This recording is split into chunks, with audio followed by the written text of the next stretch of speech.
Today, we're going to be talking about tax-free shopping. Yes, a bit more of an admin type of video today. Gone are the days that you could just go saunter to Heathrow, Terminal 5, and go to Chanel and buy an item without the tax included at all.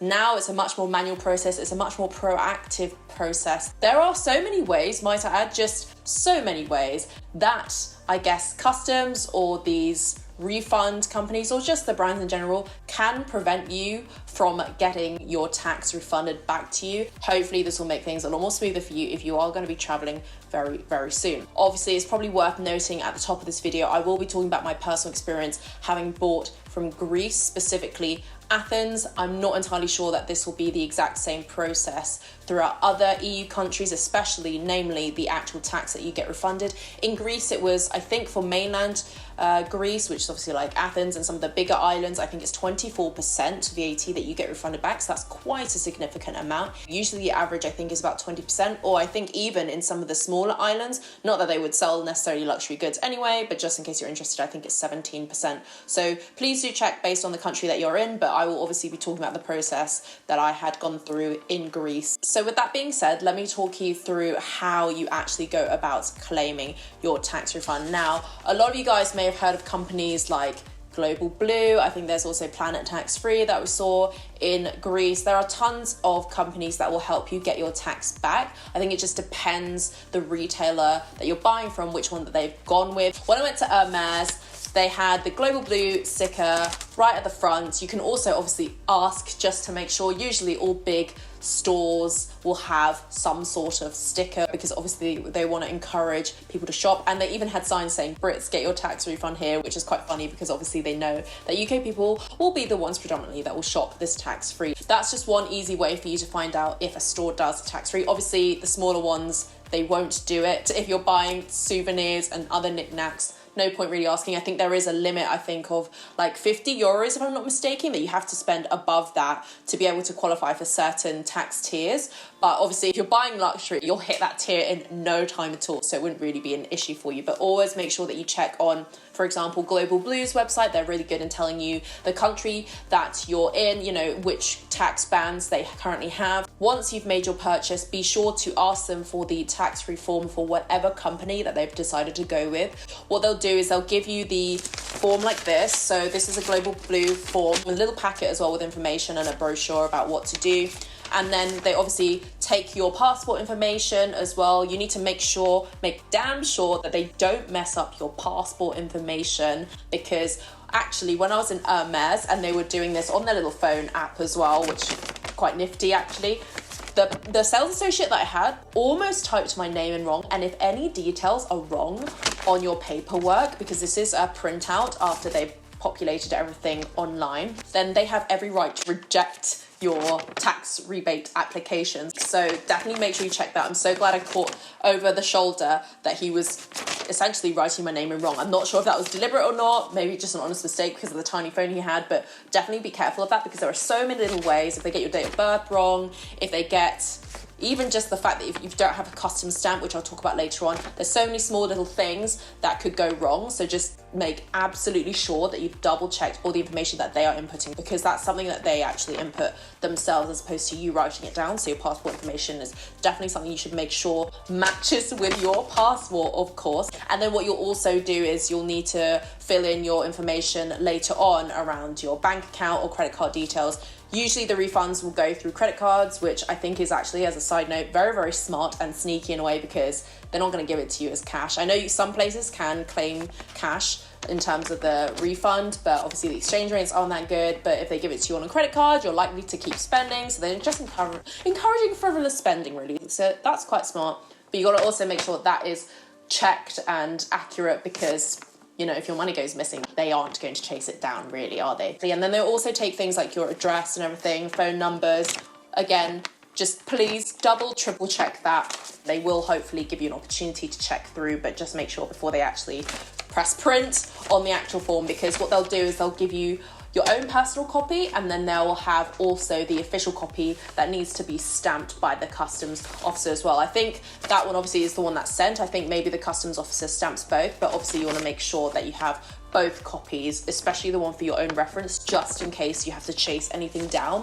Because I did find actually with the Hermes one, so this is the copy version that I have, but in the original version that they gave me, I don't know what the sales associate was thinking, but the sales associate actually just like photocopied it, but on back to back. So the traveler's copy, so my copy, was on the same piece of paper as the customs official copy. So thankfully, because I was unsure of the process, me and my mum were both really unsure and new to this. The day before our flight, we actually went to one of the offices in Santorini because we were traveling around, and actually you have to make sure, as another tip, that you do all your refunds on the last day that you're leaving that specific EU country to go back home to your non-EU country. So we decided, let's not hedge our bets here, let's just actually go and check that everything is in order. And the person at the front desk actually of the Global Blue exchange store actually told us you need to have a separate copy of your traveller's version of the tax refund, otherwise they won't accept it necessarily. So he was very kind to make a copy for me, but just to make sure that you have your own copy and the copy that actually goes to Global Blue or whatever provider, right? So these are all really important things, and you've got to make sure then that you've also got your receipts and everything on your own personal version. Don't give it to the likes of Global Blue, etc. They should only really be receiving one piece of paper that has been stamped by the customs officer. So that little ramble aside, that's all the kind of pre-work that you need to be doing before you go and get the whole thing stamped by the customs officer and then obviously sent off to get your tax refund. The hard part is actually going to get the damn thing stamped. And that is the most important detail. And that is the detail that I honestly found we were being taken for a wild goose chase so as not to get the stamp. There were so many red flags when we were at the airport, and even when we were at the store, it was all very confusing how to get the stamp. And so just to break down any barriers and taboos and things like that, you can only get this custom stamp before you board your flight. Essentially, you get that stamp at the customs office. There should be a customs officer. They should work 24 hours, though I know sometimes that could not be the case. So check opening hours of the customs office or the branch at the airport. But you can only get it, I think, up to 24 hours before you fly, because they need evidence of a boarding pass, which is the most important detail that people, I guess, don't really tell you about, because obviously in an ideal world, they wouldn't give you the tax refund because they would just keep the money for themselves. So what we did to prepare was, obviously with all the documentation in our hand luggage, we then made sure that we also had all of the items that we bought from Chanel and Hermes in our hand luggage as well, because sometimes the customs officer likes to see the items, or more often than not, I don't think that they would actually check, but you never know, you might meet someone on a grumpy day, and that's what we were advised as well. It's best practice that I've even had before when I did tax refunds in South Korea, for example, so it's always good to have it on you just in case they check. And actually, when we were at the airport checking in, there was a lady, bless her heart, she was asking the desk about it, and they'd already taken off her suitcase, but she mentioned, oh, my items are in my suitcase, the hold luggage, right? And it's just gone in. So they gave her the option of, we need to recall it, but that could mean you're late for your flight because it's already gone, literally seconds before. Or you, I guess, just have to kind of live with it. And she just said, you know what, I'm not going to do the tax refund. So I hope for her own sake, it wasn't something really, really expensive, because 24% on something really expensive, that's a significant amount of money to have essentially lost because you didn't put the items in your actual hand luggage. You might get lucky, they may not ask, but actually the woman, when I'll come on to this in a bit, the customs officer, she did say, do you have the items? Can I take a look? And when we said yes, she was like, okay, no, it's fine. So just always make sure you have it in your hand luggage, especially because assuming that you're part of the luxury community, those items are probably really expensive. So you don't just want to put them in the hold, Once you're actually at the airport, myself and my mum, we decided to go a few hours earlier because we didn't want to risk it just in case of opening hours. We heard that they were going to be 24 hours, but you never know those kind of things. And we had a 7 p.m. flight back to the UK. So just in case of people going, off work or whatever, we didn't want to risk it because that's a significant amount of money that we've just spent on these items, and a significant that we would hopefully get back. Otherwise, it's honestly really not worth us purchasing in the EU because it does work out more expensive with the tax than obviously without. So when we were at the airport, then we were mad looking after all the security and everything was done. We were looking for this customs office or whatever. We asked some of the people at the tax-free stores, the duty-free stores, where this was. And they essentially tried to, I feel like, send us on, again, like a wild goose chase just to look for this woman. They said, oh, you know, she's just on a break, even though they're meant to be 24 hours or something.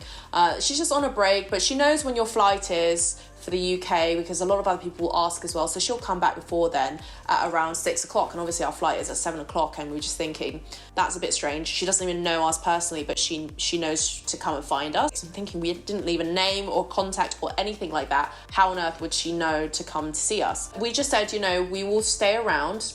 If you can guarantee she's there at 6. And I also did some sneaker recordings and stuff, just in case, you know, it's always good to have collateral. So, you know, I highly encourage you guys out there to take photos or recordings or get a letter, a signed letter, in that case, if you are not sure. But I had a gut instinct, me and my mum both did actually, that we just shouldn't leave the area, because they would encourage us saying, you know, you can go past immigration and she'll come and find you, even though, again, we didn't leave any personal details for her to know it was us. We decided to stay put in that tiny holding area in Santorini Airport. If you've been, you know it's tiny and there's so many people, but we decided to stay right by that store just to keep the pressure on, you know, so that they weren't bullshitting us really.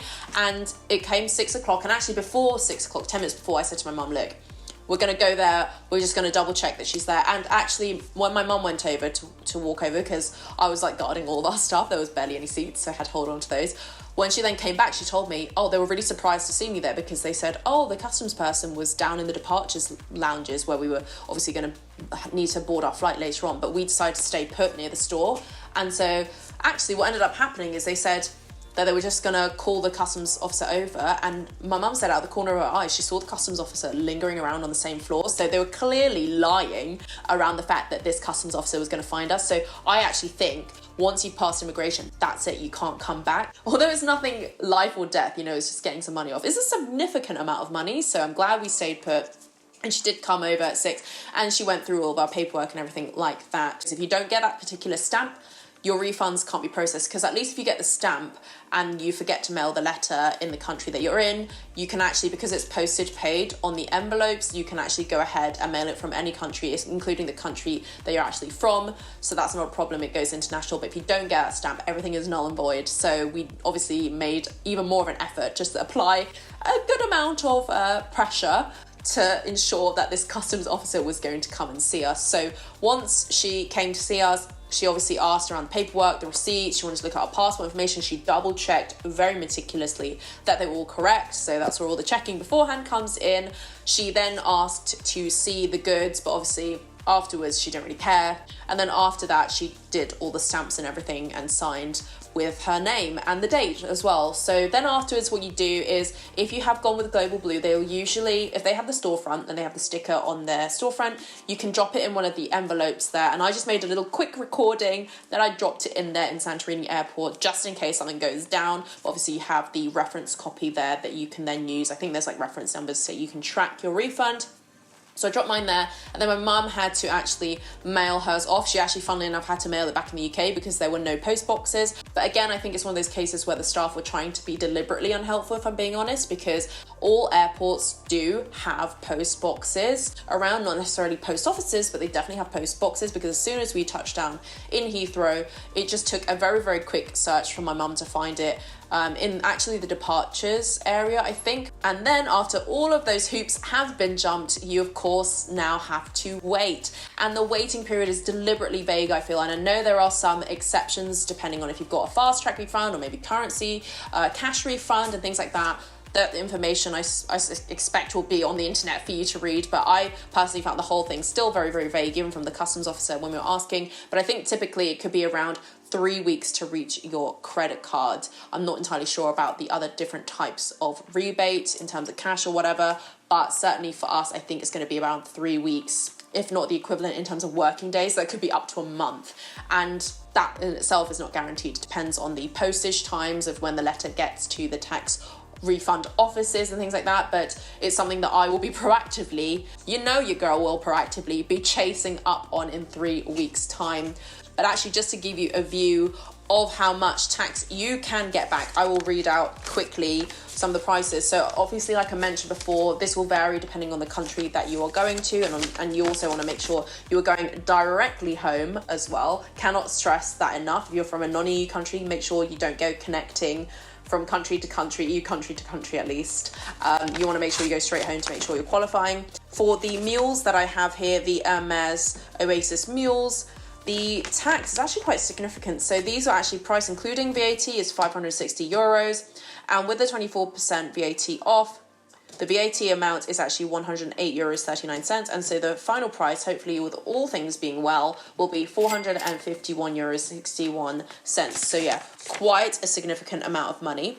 And then I'm just going to read out, actually it's on my phone, the Chanel one, because my mum actually kept the receipt for that particular one, because we wanted to do one on each card at least, or passport anyway, just to minimize risk and everything like that.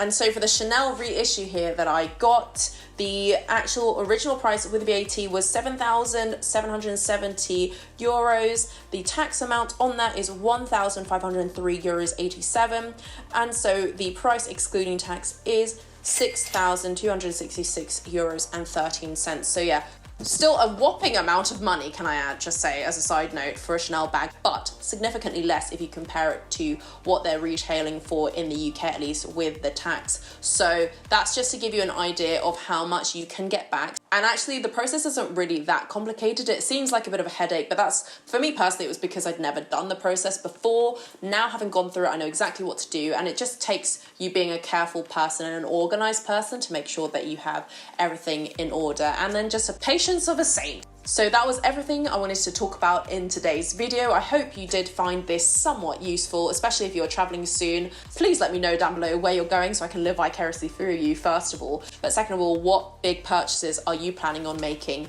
if at all? And do you think all of this rigmarole is worth it in the end? Let me know your thoughts, and I will catch you then in my next video.